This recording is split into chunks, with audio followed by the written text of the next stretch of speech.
What's happening? Welcome to the first installment of my YouTube channel. This is sweet. This is awesome. My name's Don. I'm going to be doing some live coding exercises for you, making mistakes in real time so you can laugh at these mistakes and we'll problem solve together. You know, that's software engineering is, in my opinion, all about problem solving, you know, of why the heck is this thing not working like it's supposed to be working? And the process is finding the solution to these problems. So I woke up today. Am I showing the wrong screen? No, I'm not showing the wrong screen.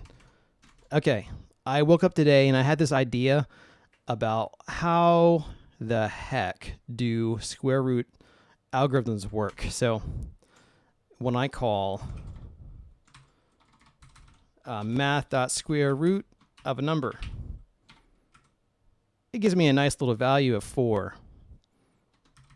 When I call square root of 9, it gives me a nice value of 3, as expected. If I call 15, I don't know the square root of 15, but the computer does. It says it's 3.87298334620747. Wow, it's a mouthful. So I was like, how the heck does this work?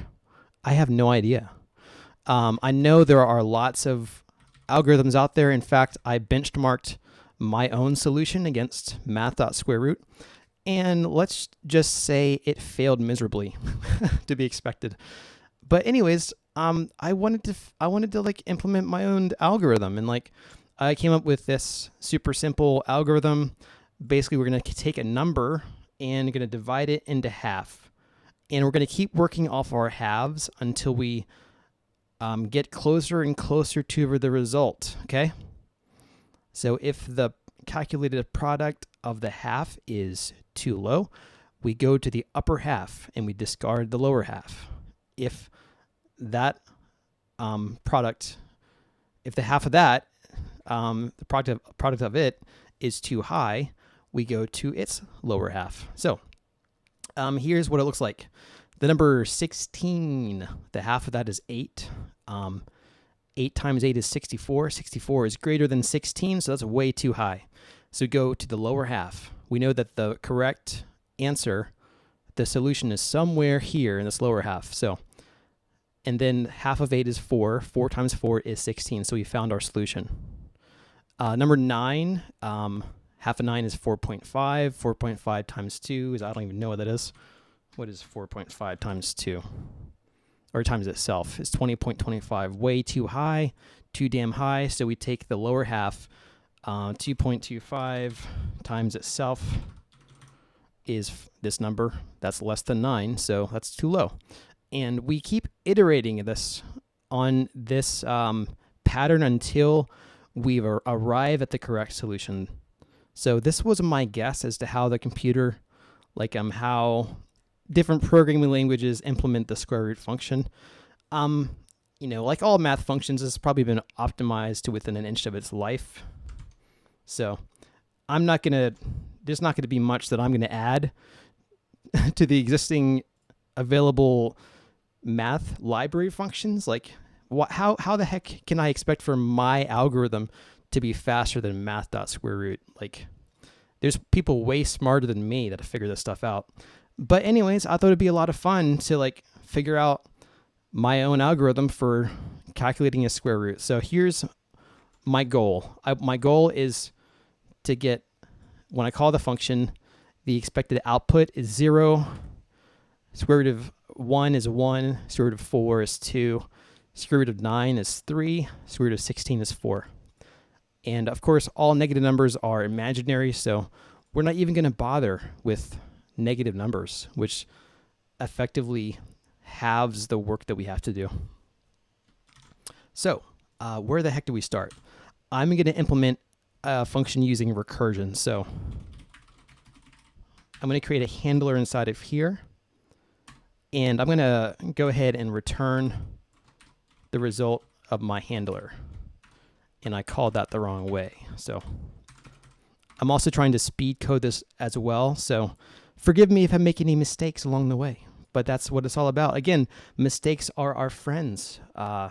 Mistakes are opportunities to learn. So handler, whenever writing a recursive function, I like to use an internal handler as opposed to making the outer function recursive, because the reason for this is the signature is very likely going to be different.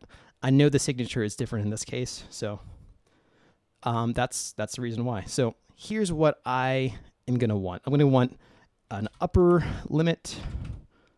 I'm going to want a lower limit. I'm going to set defaults for these as 0. I'm also going to add my current iteration number. Let's actually set that to 200. And the reason I'm doing this max iterations is because when calculating the square root, apparently most numbers, the square root of that number for most numbers has an infinite number of decimal points. So we don't want our computer to get into an infinite loop.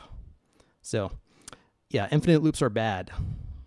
So to avoid an infinite loop, I'm going to set max iterations if I is less than or equal to 0, then return.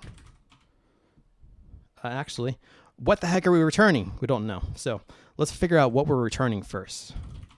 So our current value is going to be limit up plus limit down divided by 2. So what the heck is this doing? So when I'm going to call this function, I'm going to pass originally num 0 in my max.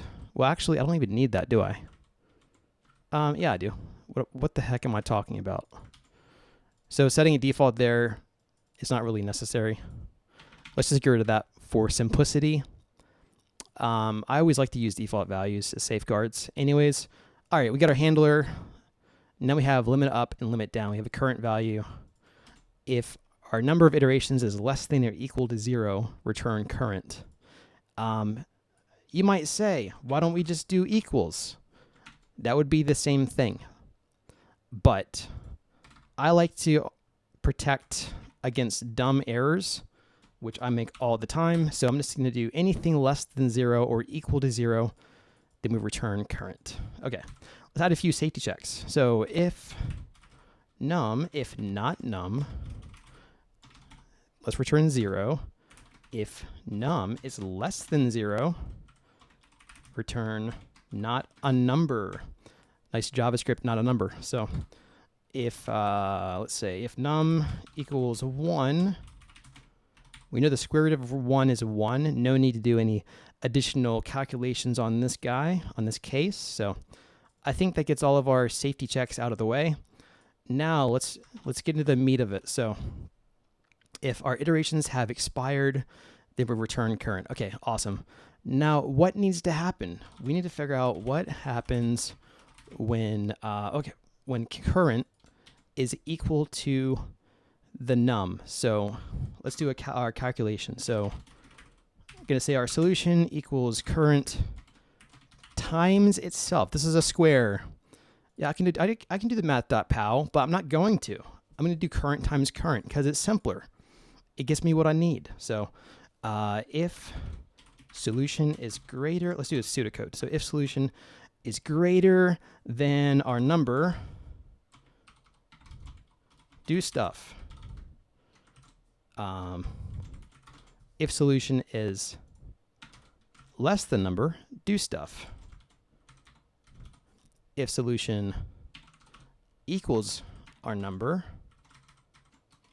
return found solution. Okay, so if it equals, then we know that we found the correct solution. All right, so we're going to return this. If solution equals num, then return current value. Awesome. So current again is going to be the halved, whatever the limit up plus limit down divided by 2. Originally, it's the number that we pass in. So on the original pass, let's say 16, for example. So if this is 16, then on the original pass, when we call our handler function, number is going to equal to 16. So 16 plus 0 divided by 2 equals 8, okay? set this back to 0 for a default value.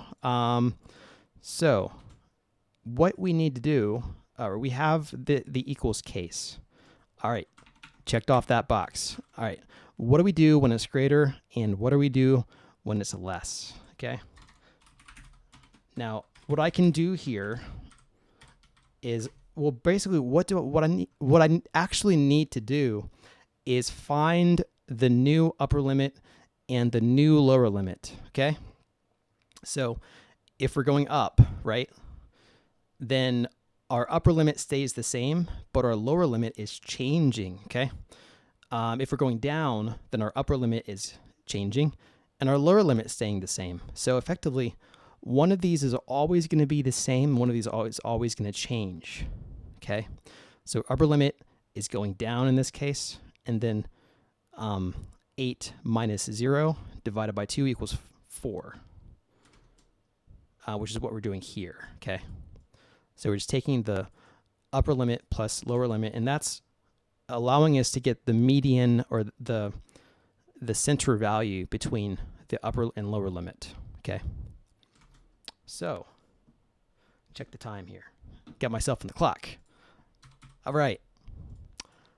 So what we're going to do is we're going to figure out if we need to pass a new upper limit or a new lower limit. So if solution is greater than num, okay, what happens when the solution is greater than the num? That means that our number is too high, right? So we need to lower the upper limit. Okay, so doing a nice ternary statement here. This is the true condition. Then we're going to pass our current value as the new upper limit, else limit up. Okay, so if solution is greater than num, then evaluate to the current value, else evaluate to limit up. Likewise, if solution is less than num, we're going to change the lower limit. Okay. If solution is less than num, then evaluate to the current value, else limit down. And then we're going to decrement our iterator by 1. Okay. To make sure we don't run into that nasty infinite loop that everyone is afraid of, for good reason. All right, this is our algorithm. I think this will work. Moment of truth. Let's test this out and see what happens. 0, 1. Lim down is not defined. Awesome. I was hoping that something would happen. All right, just a little typo. Sweet. 2. Awesome. So it seems to be working correctly. And then -1 is not a number. Awesome. All right. Sweet. I actually was hoping I would make another mistake. I usually always do dumb stuff. So this is great. We have a nice little simple algorithm. So I want to touch on real quick. This right here is called the early return pattern. I love the early return pattern. It keeps code so clean and is easy to reason about. One thing I like, my own personal preference is I like to have a space after the return statement just to keep things easier to read unless you have multiple return statements.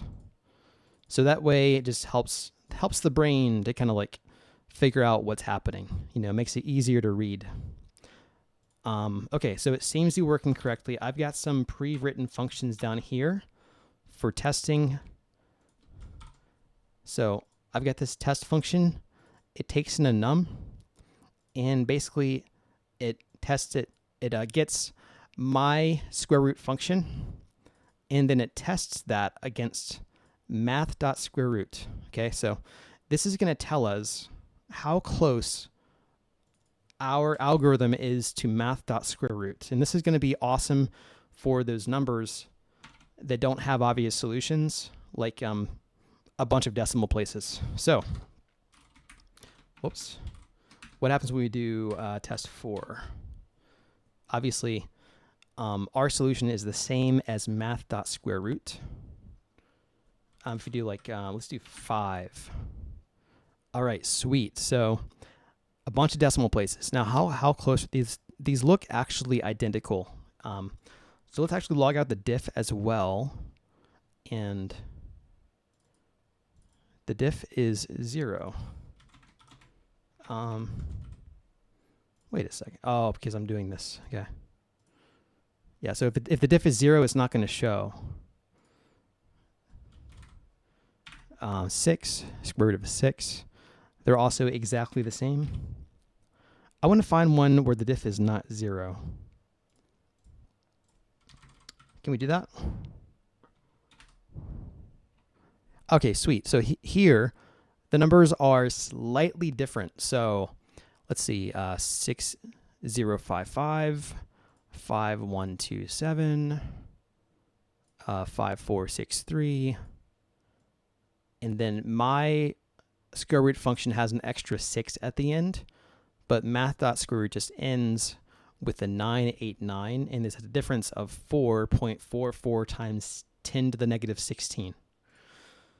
So it's a very, very, very, very small discrepancy in the precision of this function, but I think that 16 zeros of precision is pretty good, honestly.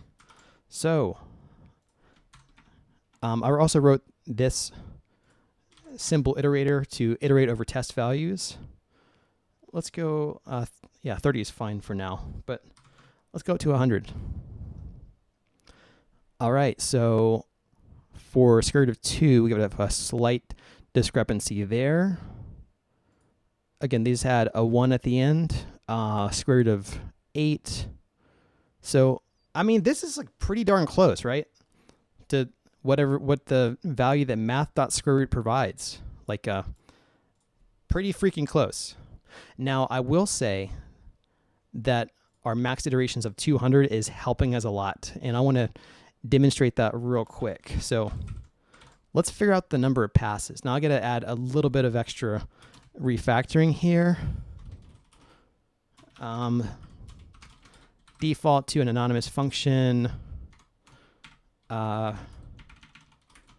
Keep track of passes. Assign the solution to a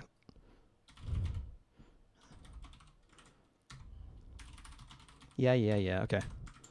And then passes, we're going to increment our number of passes. I think that needs to happen here. Passes plus equals 1. And then lastly, if this function exists. I'm not doing any type checking here, by the way. I'm assuming that whoever uses this god-awful function is going to know what they're doing. All right, so we're checking passes. Assignment to a constant variable. That's because we changed that to let. Sweet. Okay. All right. So now this is telling us the number of passes that this function is taking, or the number of iterations that it's taking this function to figure out the result. So I'm going to bring this back up to 200. And I wanted to demonstrate, like, in most cases, this is taking all 200 iterations to figure this damn thing out. However, there are some instances where you have 53 iterations, 55, 55, 52, 51, 54, 55. So there are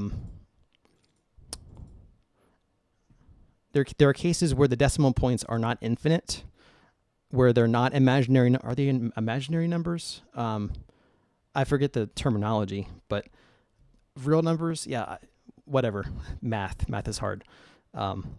So in cases where the number is less than 200, this means that the number has, and I'm out of time, but I'm going to wrap this up real quick. That means that the number that we found, the solution, has a discrete number of zeros or a definite number of zeros, and that the number of decimal points are not infinite. So I was curious how my diff would change depending on the number of passes. I know this is kind of hard to read, but if we limit the number of passes to like something stupid like 2 passes, obviously our function is going to be way different than the math.square root function. But as we raise like for example, like square root of 2 is not 1.25, is actually 1.414213, blah, blah, blah, blah, blah. But as we increase the number of iterations, that number is going to get closer and closer to what it's supposed to be. So I think I found that setting this number to like around 60 gives us all of the precision that we need without any of these additional fuss.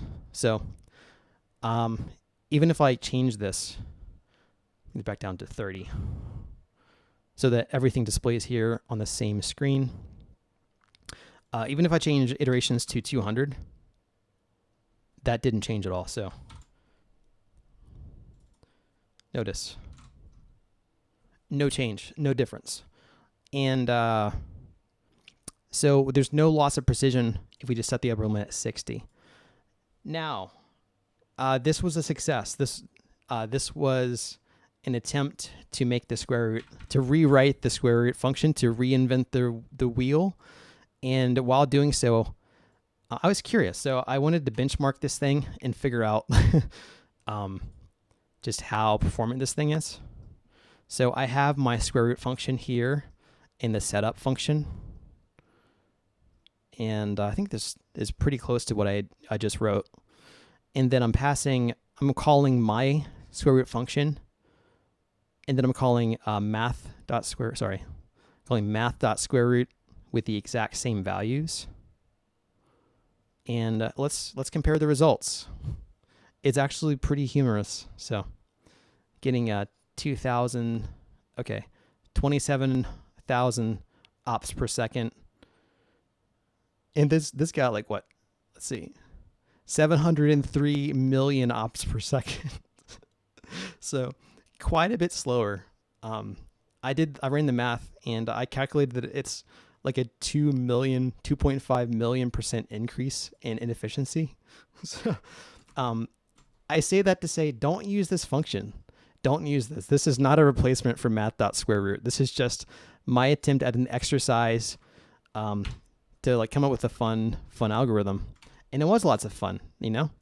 I was able to like figure this thing out and make an algorithm that actually works. So this was a lot of fun. I wanted to demonstrate kind of some problem solving in real time, kind of like talking through my reasoning on when writing code and like what my thought process is. So if you enjoy stuff like this type of content, I am planning to release a lot more content, live coding, working on some app ideas that I have, learning new libraries, testing out, like React or Vue or other libraries, GraphQL or whatever.